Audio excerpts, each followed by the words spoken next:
What up, YouTube? Hey, YouTube. Hey, YouTube. Hey, YouTube. So, this is one on Cash Mass. Y'all know it's dark. I just don't feel like turn the light on. Y'all know most of the time I'll do dark streams. Most of the time it might be because I might want to screen share something.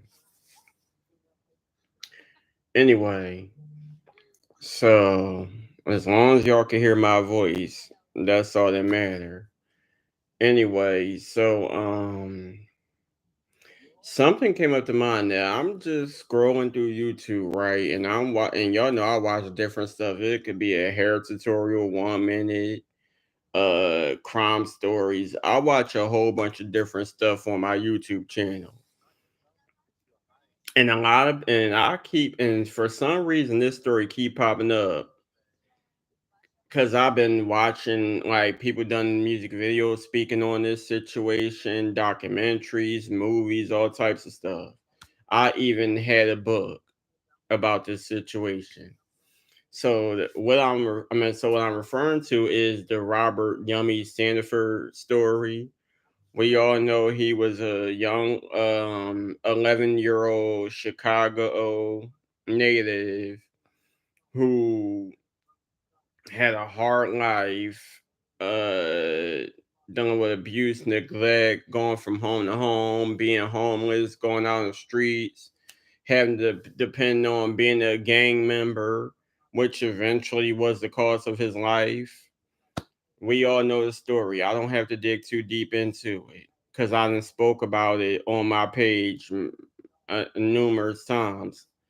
So as I was watching a most recent, I think the video was about a couple minutes ago. I forgot who channel it was, but they were speaking on this story and they mentioned that there's actually an interview from the two men. Well, they're grown men now who are young boys. Um there's an interview of the two men involved in the Robert Yummy Sandifer case. And it's 1 hour, 45 minutes, and 41 seconds interview on DJ Jew TV. The It was premiered September 12th, 2013. No, 2023. Um, and I'm guessing it's just both of the brothers, the Hardaway brothers, speaking on. I guess they speak on Yummy, the Black Disciples, how life was in prison, and whatever the case may be. Now, I had my mixed feelings about this interview. Y'all could watch it. I was thinking about doing the share of the interview, but I'm pretty sure I don't want to have to deal with copyright and all that other stuff. Trying and then it's going to take way longer because trying not to deal with copyright, there's going to be a whole bunch of pause and me probably giving my opinion on what both brothers are saying because one brother's doing more talking than the other. But just watching it, I have my mixed opinion, and I don't want to sound like I'm being disrespectful towards or bashing or anything like that. Because at the end of the day, I'm not from Chicago. I've only read what I hear in the news or reading books or watching documentaries or whatever the case may be. So I don't know the full story. What's not being said behind closed doors. I don't know the full story. So although I have my mixed opinions about everything that has taken place, not just with these brothers, but everyone involved, the family, Yummy himself, and like it's a whole bunch of different opinions. Um, I just like I to be honest, I don't know how to feel about this interview because it's like I don't know. It's like to me, it kind of feel like they take these situations and somehow get fame off of it, and then it's kind of weird because it's like who gets fame off of taking the life of somebody, and why would you get fame? Just like with this whole Jeffrey Dahmer situation, everyone keeps speaking on Jeffrey Dahmer.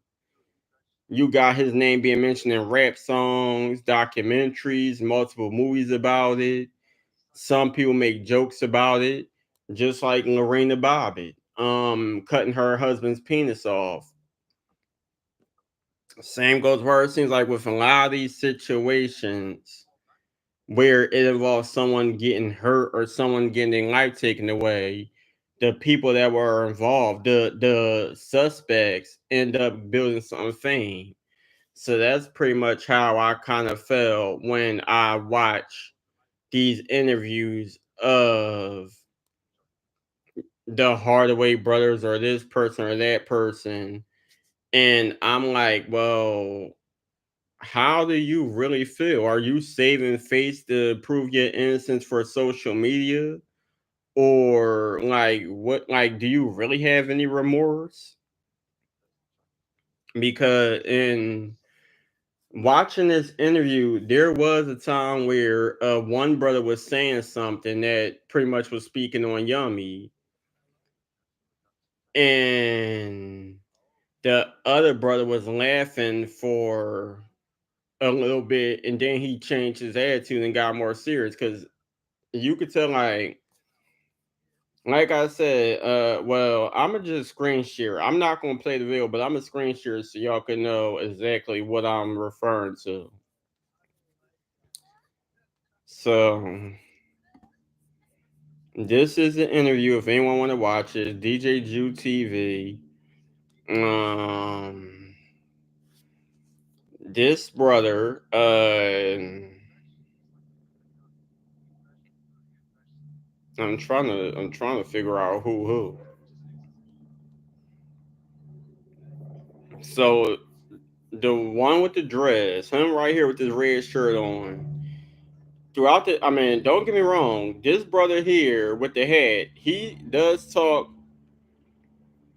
but it seems like the vibe I'm getting is they want him to be part of the interview and they want him to talk, but I don't know if he just don't feel comfortable. I don't know if he got something that he just don't feel comfortable talking about, if he trying to like I really don't know. But what bothered me was the fact that when the brother with the dreads was saying something, I guess referring to Yummy, the the one with the hat on kind of chuckled and laughed a little bit and then got back serious. Like it just seemed like that he chill and he on that vibe where it's like, don't, I mean, like you could do the interview, but don't say too much or don't do this or don't do that because some people might watch the video and take it the other way. And the brother with the dress, he like at the end of the day, like I'm gonna speak facts. I'm gonna be real. I'm not changing shit. I'm gonna say what I gotta say. But like I said, the only reason why I mean, I'm not thinking about playing the whole video so y'all can see, which I usually do on most videos I speak on, is because this, like I said, this interview is an hour, it is an hour and some minutes long, damn near 2 hours long.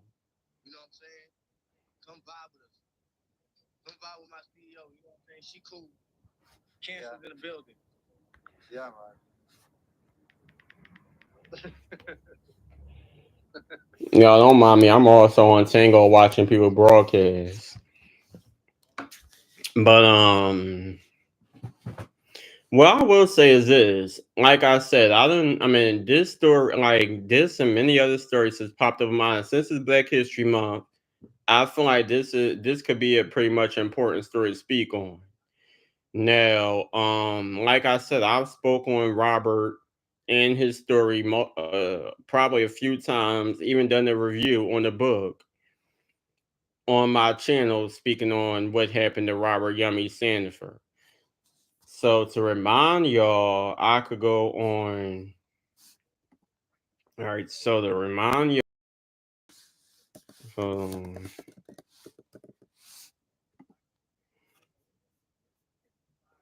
so to remind y'all, I'm not about to read the whole situation, but to remind y'all, so he was 11 years old, born March 12th, 1903 in Chicago, Illinois. Died September 1st, 1994, at age 11, Chicago, Illinois. He died. His cause of death was gunshot wounds. They say he was shot 2 times in the head. His nickname was Yummy for his love of snacks like cookies and Snickers and stuff like that. His occupation, he was a street gang member, the BD's Black Disciples. Um, he got probation charges. He did arson, armed robbery, drug possession. It's alleged that he ended up shooting a young girl from Chicago. Um,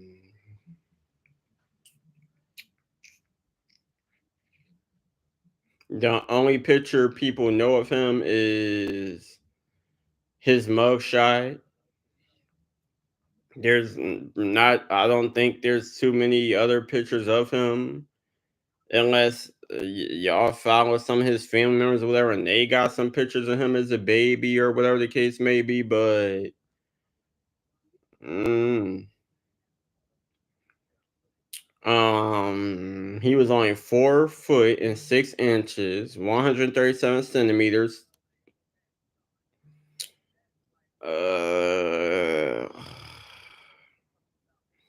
they say he was shot and killed because they feared that he would become an informant and he'd be pretty much snitching, and he was causing too much attention to they criminal acts.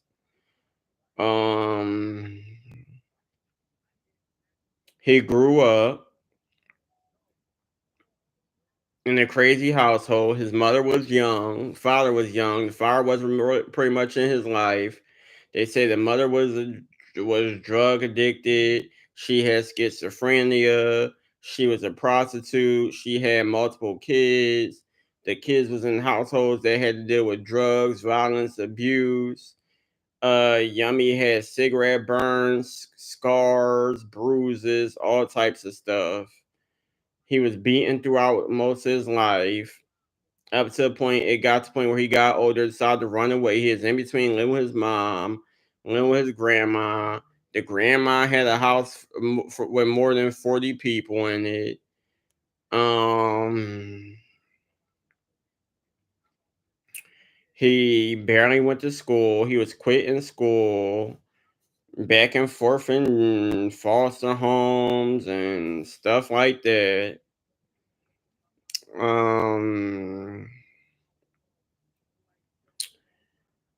Back on August 28th, 1994, they say he is ordered to do a favor, and the favor resulted in killing a 14-year-old girl by the name of Siobhan Dean. She is fatally hit by a stray bullet. Um, do they claim that she was the family member of some other gang members? So that might have been. I mean, the word around the street was Yummy was the one who did the murder, and it got to a point where they said due to that he was causing a lot of attention, and they figured he'd get scared and get shook, and he'd end up being an informant, and before it could get to that point, he was tricked into getting in the car with two young brothers. What was their names? The Hardaway brothers, Craig and Derek. Um,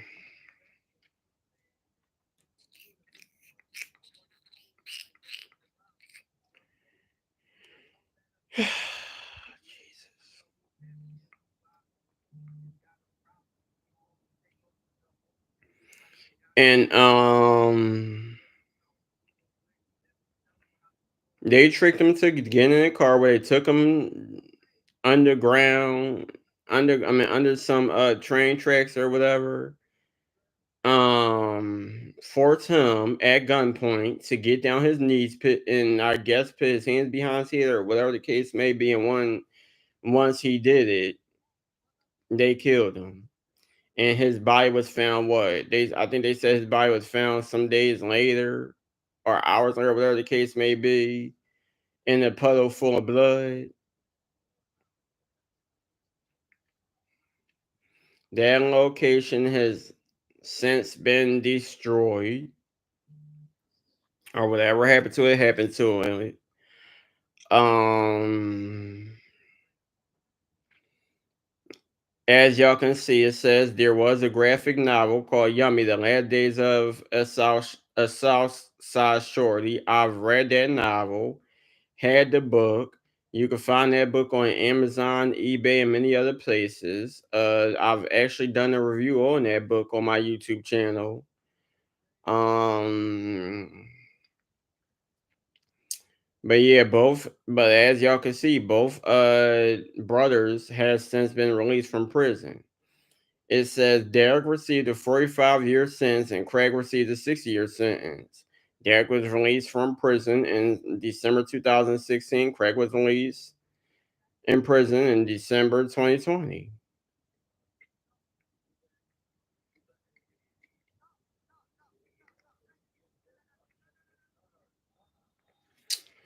Um, I don't know for anyone who watches video, I just want to know how do y'all feel because I got so much on my mind when it comes to this situation. I mean, that's why I want people to come to my channel and like, don't get me wrong. There's times where some people might come in and they speak in the comment section, whatever the case may be.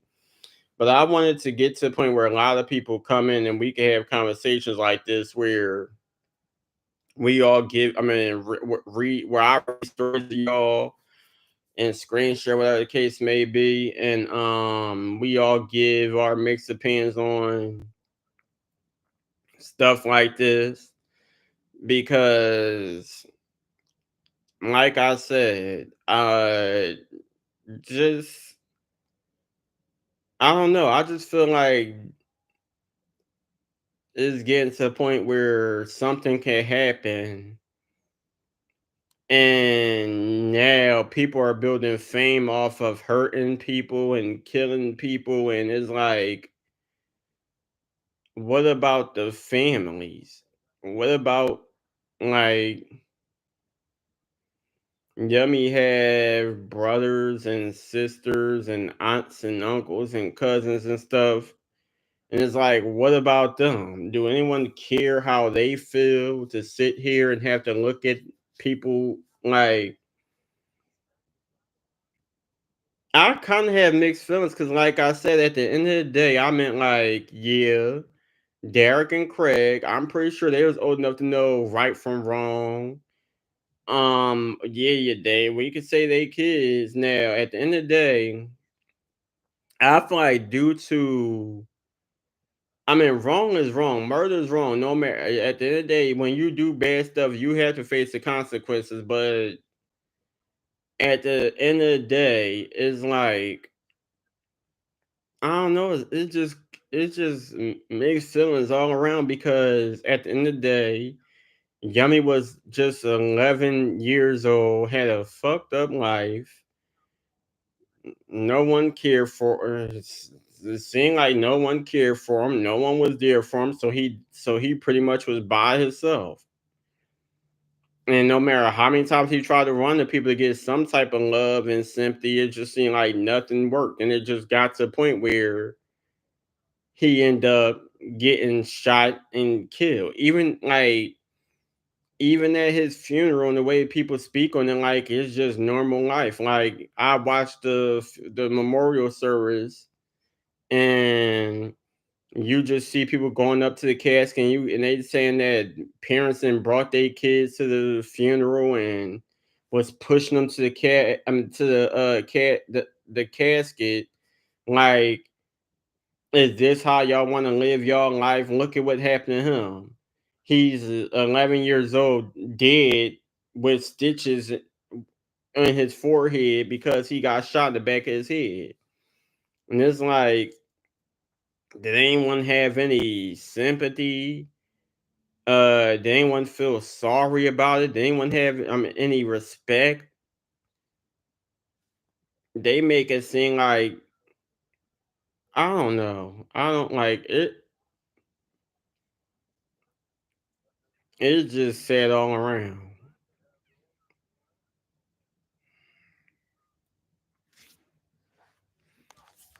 It's just sad all around.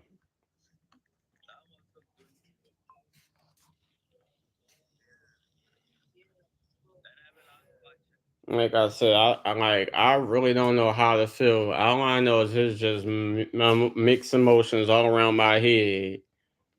But I don't. But I never been to Chicago. Really don't plan on going to Chicago.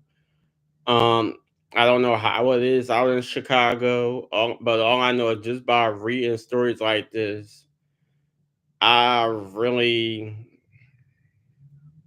like my mind just be all over the place.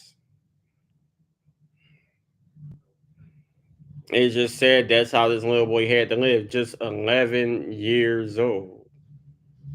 Part of a street gang full of people that people way older than him.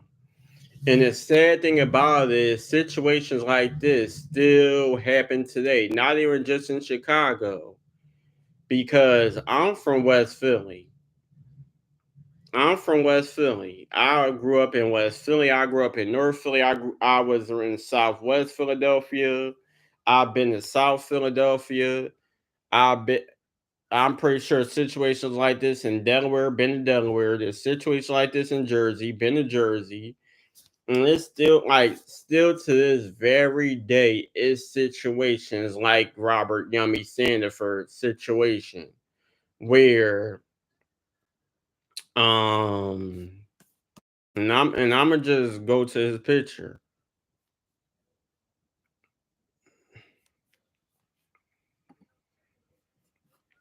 But just like when I was living in South, I don't want to get too deep in other people's business, but I'm not going to say no names, whatever the case may be. But I'm gonna just put it like this: me being older, I remember growing up, and I see like siblings of mine, or like older siblings, or like older family members, or people that was in the neighborhoods. They'd be doing stuff, saying, "Oh, they went here, they went there, they had fun, they went to concerts, they went to house parties." They'd just be speaking on a lot of activities that they did, and they'd be all kikiing and laughing and stuff like that. And of course, when you younger, like let's just say like you 6, 7, 8, 9, maybe 10. So around that age, you like, damn, I wish I was older. I want to have fun. I want to go to the roller skating rink. I want to go to clubs from back then that was for like teenagers. I want to do this. I want to do that. And you be so mad that you so young and you can. Now, don't get me wrong. I had moments where my older relatives used to take me places with them, so I could have some fun in my life, and whatever the case may be. But they get to the point where they do so much stuff, and you think that it's fun because they come back home and they all talking about it and on the phone with their friends. And this is way before social media, and even during social media. Then nowadays you got these kids that's like they like 9, 10, 11, 12, 13, 14. Like they become teenagers and they out here smoking, drinking, acting up in school. Parents don't care about them. You act up, you ain't listening, nothing. I could whoop your ass, I could curse you out. Nothing's going to happen. So since you ain't listening to me, since you want to be grown, I'm gonna kick you out. Now you got these kids that just don't give no fucks and no care in the world, and they just out here doing whatever they want. out here with guns, smoking weed, drinking, hanging with older people that be just standing on the corner all day. Like there's so many times where I lived in neighborhoods where and these people on there had to live in the same block as you. They could just know somebody that live in the block or know somebody in the neighborhood. And you could go pay, like even in the neighborhood I live in now. Not saying that the neighborhood is as crazy as it might have been when I was living in West Philly, but you could you could go certain places and you might get a little nervous because you don't know what's going on. You could just be walking somewhere and it could be a group of grown men in their 30s, 40s, 50s. Who knows? They could be smoking, drinking, who knows? You just see a group. So you don't know if you want to walk towards the group or not. Then you got these little ass kids feeling like they grown and starting to smell themselves. Now they want to hang with the big dogs. They want to sell weed. They want to know what smoking a blunt feel like. They want to know what eating edibles feel like. They want to know what drinks taste like. They want to be walk around with guns. It start off with water guns, then toy guns, then real guns, and they want to be listening to this rap music and letting the wrong shit influence them because they see all the other toy toys. So now it's like monkey see, monkey do. That motherfucker want to be tough, and I see that he's laughing about it. He's having a good time, so I want to do it too. And it's not just with men. I mean, it's not just with young boys like Robert. It's girls doing it as well. They see that. I mean, and not. How I put this? They see these city girls and the Ice Spices and then Lil Kims and Nicki Minaj's and whoever else hot, and they see these video vixens and they twerking and wanting bigger boobs and a fatter butt and whatever the case may be. Just because that's all they see on social media, on the TikToks and Instagrams and Twitters and Facebooks and whatever else.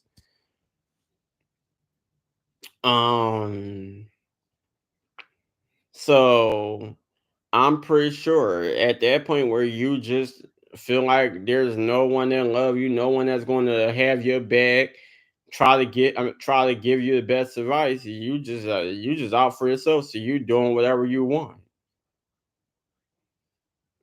And sadly in most cases it just leads to death. And I'm not gonna lie, I didn't watch this. I mean, I didn't been on this story over and over and over, and I eventually watched the memorial service, and it made me mad. And I'm no kin to Robert. I don't know him. Uh this was way before my time. I pretty much was young when he was killed. I'm a 92 baby. Um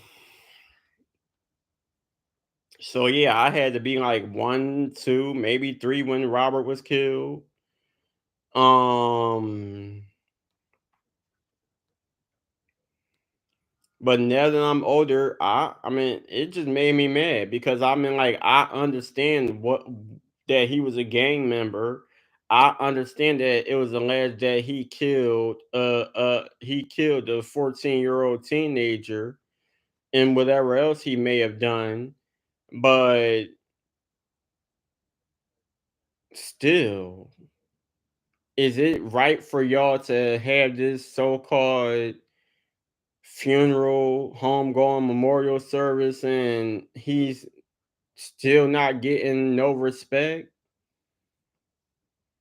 to the point where it's not no praying or his family feeling sorry for what happened. Y'all sitting over here like, well, look, this is what happens when you do this. This is what happens when you do that.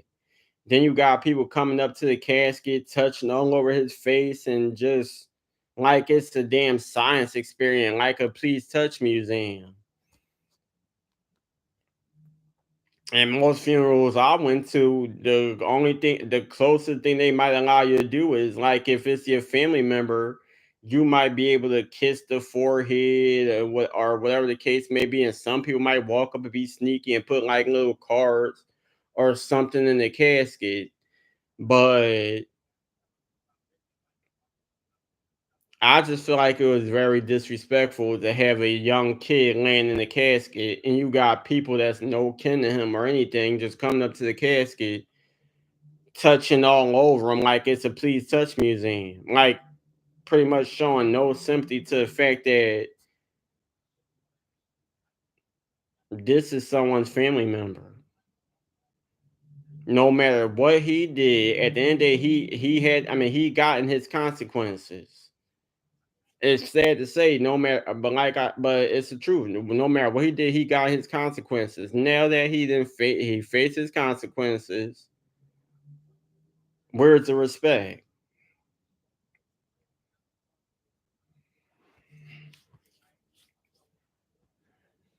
I don't know. It's just certain stuff that I watch and I see that really bothers me. Um, it's just sad all around. And what makes it even more sad, and another thing is, I feel like at the end of the day, like in most cases, Yummy might get a lot more sympathy because at the end of the day, he was only 11. Due to the fact, yeah, he is a gang member. Yeah, it's alleged that he murdered somebody, but he was only 11 years old. He was just a kid. Like, he wasn't even yet a teenager. Probably still had Similac on his breath.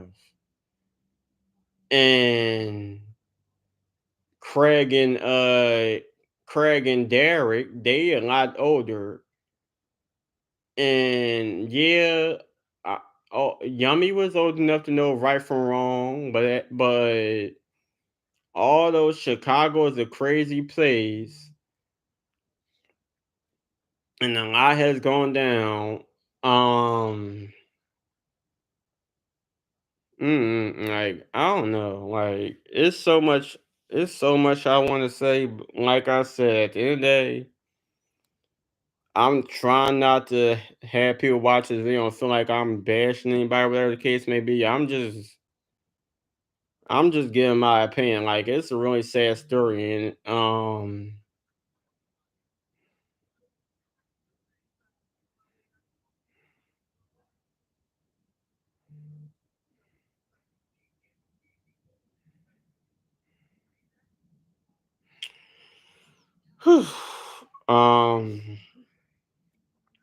So, like, when people watch these interviews with the Hardaway brothers, like I said, I'm pretty sure a lot of them gonna have their mixed feelings. Um, but the one thing that kind of triggered me is like, is this some type of fame they getting off of it?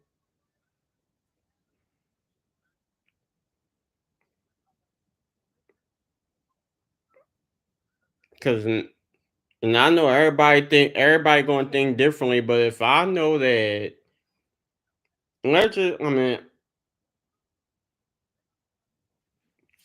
I don't know. Like, let's just put it like this. If I know that I did something very wrong in my younger years and I was part of taking away somebody's life, went to jail for it, faced all the consequences I can, was released. I'm sorry, but I'm not going to do no interview where it's still giving out the vibe like I'm still repping that life. I'm still part of whatever gang it is.